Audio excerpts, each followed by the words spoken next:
Alright, so today we are talking about seizures. So, sounds like your dog had a seizure last night, right? I think so. Okay. Not sure. How long did it last?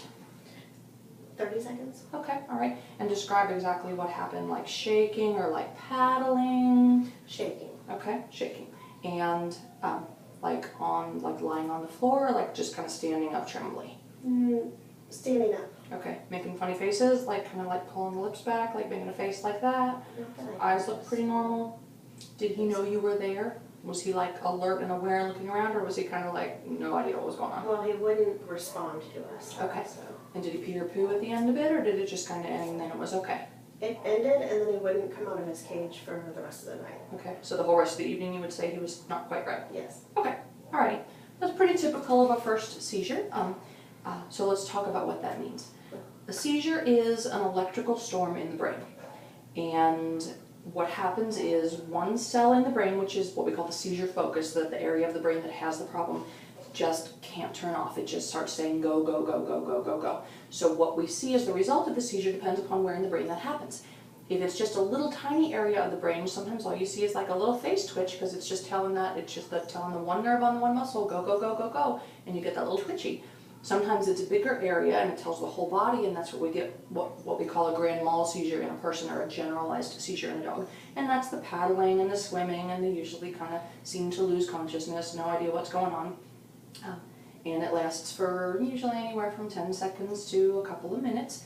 And then it's over, and then the brain takes a while to recover from that electrical storm. So that's when you tend to see the sort of kind of like staggering around, or seeming kind of drunk, or just seeming really tired after that. So lots and lots and lots of things can cause a seizure. And they range from infections that allow toxic things to get to the brain that it doesn't like, that can set off a seizure. Toxins, poisonous things that they would eat or ingest can cause a seizure. Tumors, cancerous kind of things that can cause bad chemicals to be flowing around the body can cause a seizure. Anything that increases the pressure on the brain, so sometimes like they're born with a condition where they get water on the brain just like a child can be, those things can cause seizures. And so what we do when we have a patient who's presenting with seizures for the first time is we try to rule out as many of those things as we can. And that's what we're going to do today. Is we're going to pull some blood today. We begin with a blood test. And the blood test will tell me if there's any evidence of any kind of anything toxic that's happened, if we're having any kind of a liver problem from a toxin, or enteric, an infection, anything like that. It will tell me if there's anything globally going on that has probably precipitated the seizure. Now, I will tell you with your dog, I expect to find absolutely nothing in this blood work. I think he's healthy, I think he looks fine, I think everything looks good, and I would be willing to bet that all these tests are going to come back normal, and that will be a good thing. That leaves us with the only area we can't really look at with our blood work is actually the brain itself. Now, the only way to image the brain is either a CAT scan or an MRI. And we certainly can order those tests. They're fairly expensive and they do require general anesthesia. And so I certainly will offer those to you, but what I would be looking for on those is usually a tumor or something that's growing in the brain that shouldn't be in there. The brutal truth is, most of the time, even if we find these kinds of things, there isn't a heck of a lot I can do about them. So with a couple of exceptions, there are a couple of brain diseases they can get that will cause seizures. But most of the time, when we're talking about an older dog, 10, 11, 12 years old, yeah, okay, this could be something that's growing in there that I can't get to anyway. So it's okay if you don't want to do those tests. It's the only way we know for sure. But if finances don't permit that, that's okay, because finding something that I can truly fix is quite rare with those things. So that's okay. We start with blood work and we rule out everything we can rule out. When we rule out everything we can rule out, and he's a young dog, so I don't think that this is a tumor. I don't think this is anything scary growing. I think that this is what we call epilepsy. Epilepsy is a fancy word that makes us sound very smart when we say it because it sounds like we have a diagnosis. Epilepsy is not a diagnosis. Epilepsy means, and it's the same thing in humans as it is in dogs, the word epilepsy means this pet or patient or child or whatever is having seizures. I have no idea why. I can't find any reason for it. That is truly what it means. We just put a fancy label on it because that makes us sound very smart and that gives us a diagnosis. When it's not a tumor and it's not a liver infection and it's not something toxic, then we call it epilepsy. And what is the cause for that? We don't know. We don't know in people, we don't know in dogs. Probably in 20 years we will know, but at this stage of medicine we simply don't know what the cause is. Probably genetics play a big role, but we don't know. And I will tell you that my brother-in-law in California had like 4 seizures. He's 44 years old. suddenly started blowing seizures, had like 4 major seizures, almost bit his tongue off, big seizures. They ran every test known to human medicine, found nothing wrong with him, and that was 4 years ago. He's had none since. So even people do these kind of weird things sometimes. Sometimes they'll blow a seizure, and sometimes they have a couple, and then they go away and they never come back again. So I don't panic at first seizure. They look very scary to you, but as long as they're pretty quick, they're not as scary truly as they look. So when do I care about seizures? We're going to assume that the blood work is going to come back clear, which of course I'll call you with that tomorrow. But as long as it comes back clear, then we're going to call this epilepsy, because that's kind of what we're left with when nothing else is wrong. So I have lots of good medications for epileptic seizures that can control the seizures. And here's when it's time to talk about medication. We should think about medication if we're having either more than 1 seizure a month, or if we have a cluster.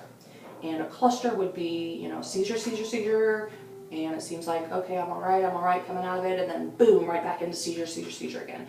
If we have any clusters at all, clusters means that the brain is really ticked off about these seizures and we need to stop them. There's a lot of dogs out there that have a little minor seizure about every 6 months. And we make a note of it and we say, okay, that happens, and it's important at anesthetics, and it's important for some of the medications that I use.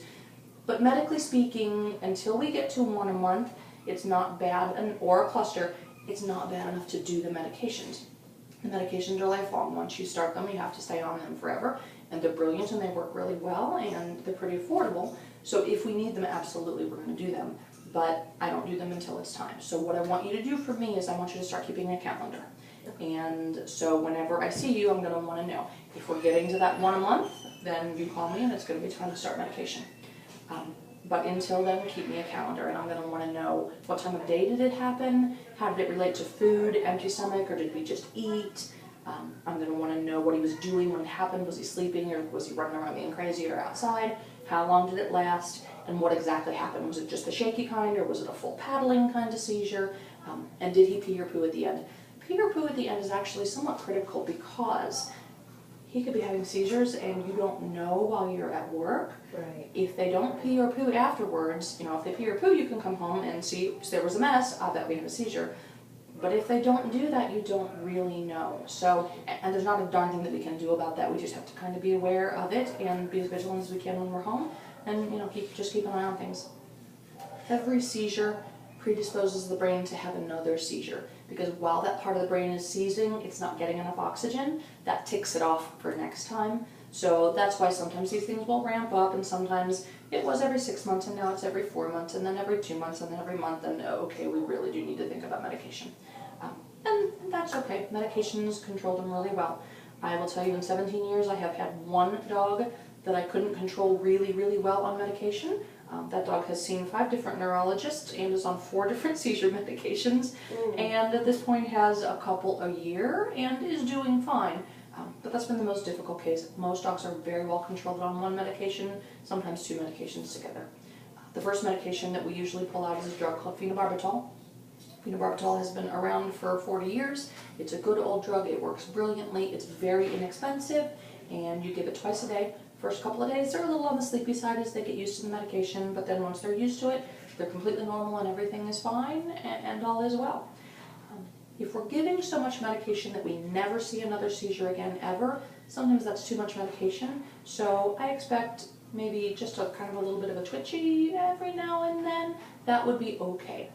But the real way that we monitor it is with blood tests. And we do a blood test every 6 months, and we check the liver and make sure all the organs are happy with the drug, and then we also check the blood level of the drug.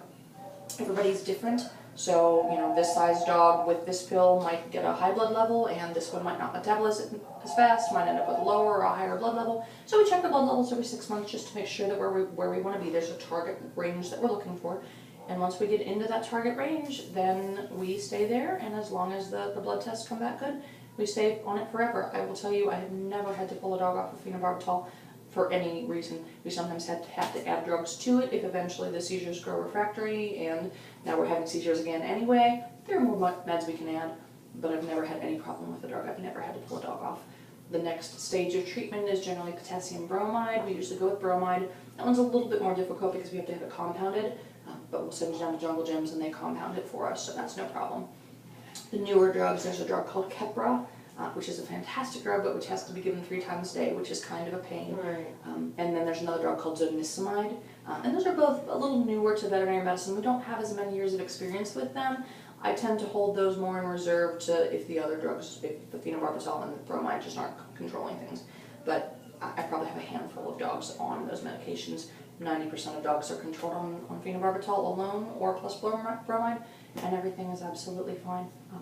As long as we get these controlled and everything is good, I don't expect this to shorten his life at all. He should live absolutely perfectly, completely normal life. And this is, it looks very scary to you, but it is not medically that scary to me. When it happens, just kind of, wrap a towel around them if you can, in case there is pee or poo. It is a myth that they can swallow their tongue. They can't. Don't stick your fingers in their mouth. Frankly, keep your fingers away from the mouth because sometimes the jaw will kind of clench and they can't really control that.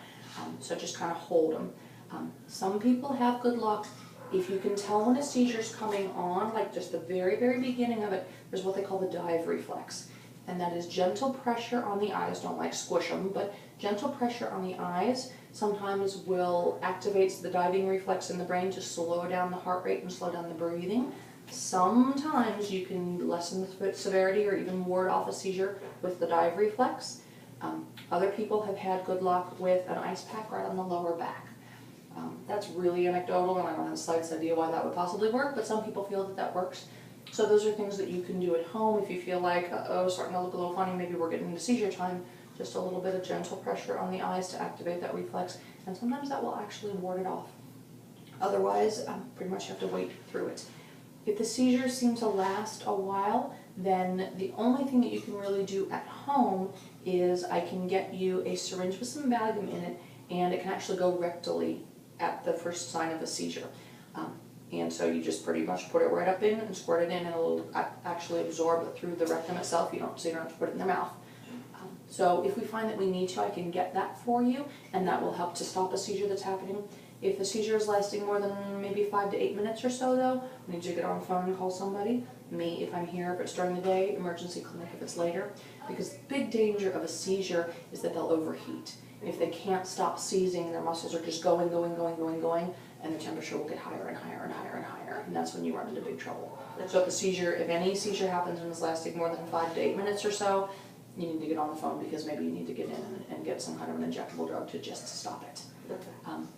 But I think he's going to do really, really well. I'm going to call you tomorrow with the lab work results, and as long as everything is great, as long as I see no reason for these seizures, then you are going to keep the calendar for me. You're going to let me know when they happen and how long they last and what they look like. And we may never have to deal with this medically. It's just something that we'll know about. But if things start to get funny and it's happening more and more and more, know that I have good stuff and I will get it for you. Okay. Any questions? Does all of that make sense? With the cluster seizures, is that going to be literally back to back in the same day, or would it be? Oh yeah. Say usually within an hour, usually within 10 minutes. I mean, it's literally like I'm seizing. Okay, I'm all right. I'm okay. Damn it, I'm down again. And that's literally what they do. I mean, everything's good, and then boom, they're right into it. You will know. Trust me. If there's a cluster, you will recognize it as a cluster. If a day goes by in between, I would not call that a cluster. But that's going to be within the 2 within a month. So yeah, that's probably time to start thinking about medication. He had one at a point that, I assume he did. We were literally walking up the basement stairs, and he just fell off of the stairs. And he was only like 3 stairs up. But, yeah. I'm guessing like they maybe don't know that it's getting ready to happen because he was ready to go up the stairs, and then all of a sudden. A lot of the time, people can't feel it coming. Okay. People will literally wake up on the floor and go, "What's everybody looking at?" Yeah. They have no idea what happened, and they don't know while it's happening. They literally wake up on the floor and they're like, "Hey guys, what am I doing down here?" They don't know. So he doesn't know when it's happening, and probably doesn't know when it's going to happen either. So yeah, that's unfortunately you just have to be kind of careful with that sort of thing. Yeah. Probably not a bad idea to gate off the top of the stairs, just in case somebody can't fall down or anything like that. Most people don't have to do that, but it's certainly not a bad idea for when you're not home. Okay. Good. All that makes sense? Yes, ma'am. All right. Very good. I will call you tomorrow with your lab work results, and hopefully everything's going to be just great. All right. Thank you. There we go.